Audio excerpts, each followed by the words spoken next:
Dear Divine Ones, this is lesson number 25. I do not know what anything is for.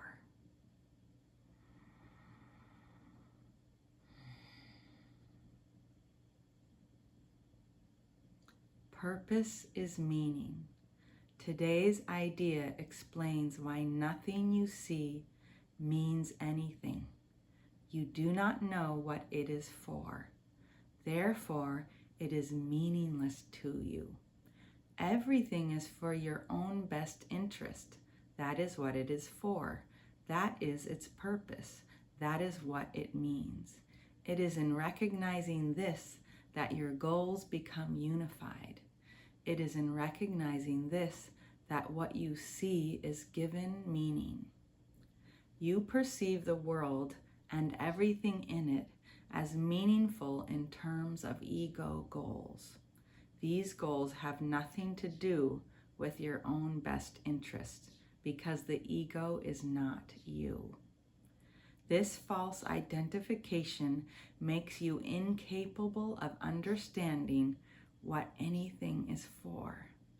As a result, you are bound to misuse it. When you believe this, you will try to withdraw the goals you have assigned to the world instead of attempting to reinforce them. Another way of describing the goals you now perceive is to say that they are all concerned with personal interests. Since you have no personal interest, your goals are really concerned with nothing. In cherishing them, therefore, you have no goals at all, and thus you do not know what anything is for. Before you can make any sense out of the exercises for today, one more thought is necessary. At the most superficial levels, you do recognize purpose. Yet purpose cannot be understood at these levels. For example, you do understand that a telephone is for the purpose of talking to someone who is not physically in your immediate vicinity. What you do not understand is what you want to reach him for. And it is this that makes your contact with him meaningful or not. It is crucial to your learning to be willing to give up the goals you have established for everything. The recognition that they are meaningless rather than good or bad is the only way to accomplish this. The idea for today is a step in this direction. 6 practice periods, each of 2-minute duration, are required. Each practice period should begin with a slow repetition of the idea for today, followed by looking about you and letting your glance rest on whatever happens to catch your eye, near or far, important or unimportant, human or non-human, with your eyes resting on each subject you select. Say, for example, I do not know what this chair is for. I do not know what this pencil is for. I do not know what this hand is for. Say this quite slowly without shifting your eyes from the subject until you have completed the statement about it. Then move on to the next subject and apply today's idea as before. I do not know what anything is for.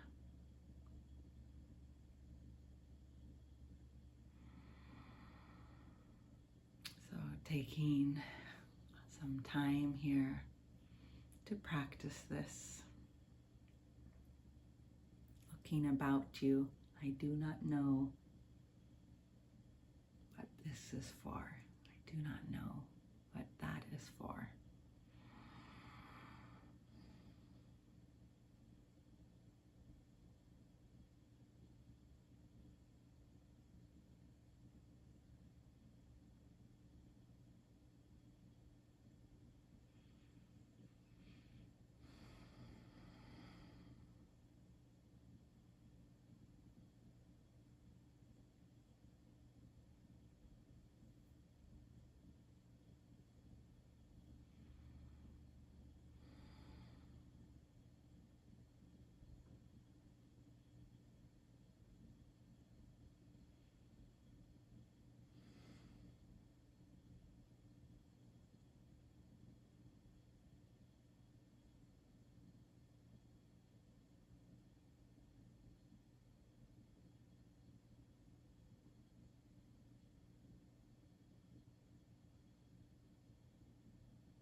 And inhaling and exhaling.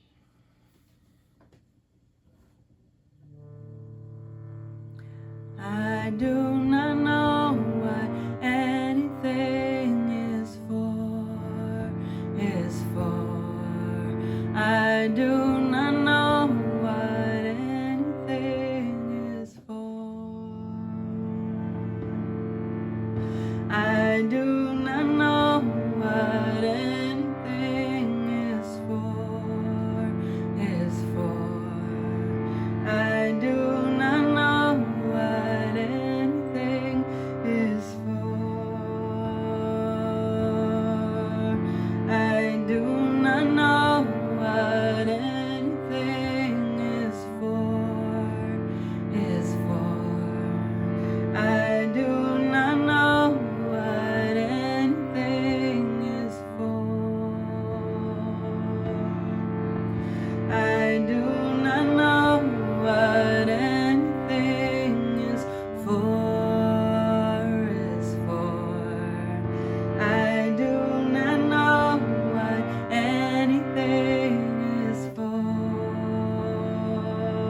I do not know what anything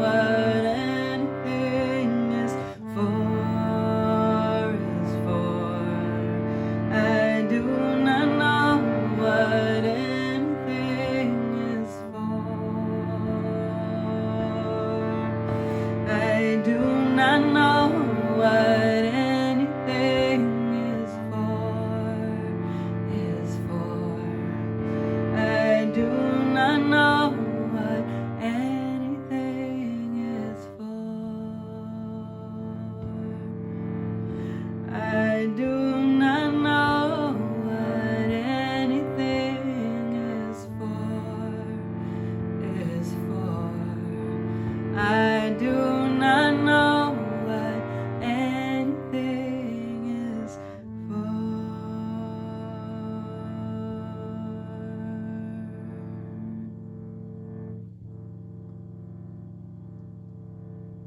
And inhaling and exhaling.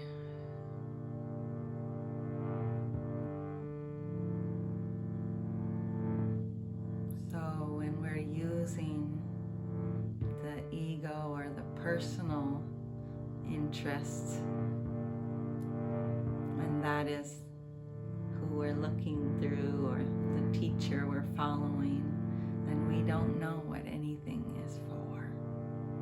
Because the ego will tell us it's for us to get ahead in this world, or to get something we want, or to distract ourselves from something that's upsetting us.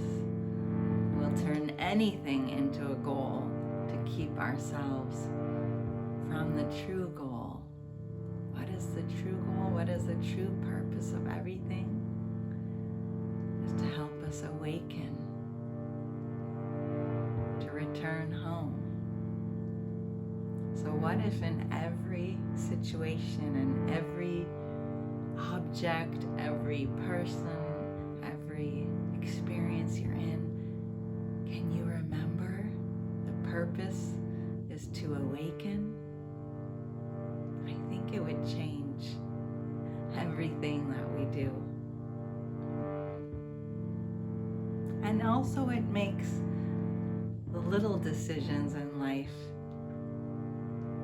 a little more light, a little more fun.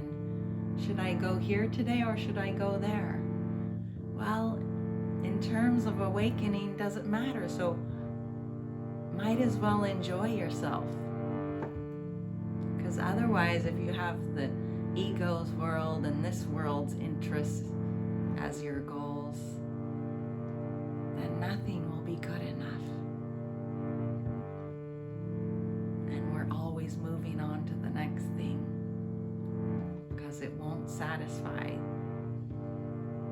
The only thing that will satisfy us and bring us true peace is to awaken.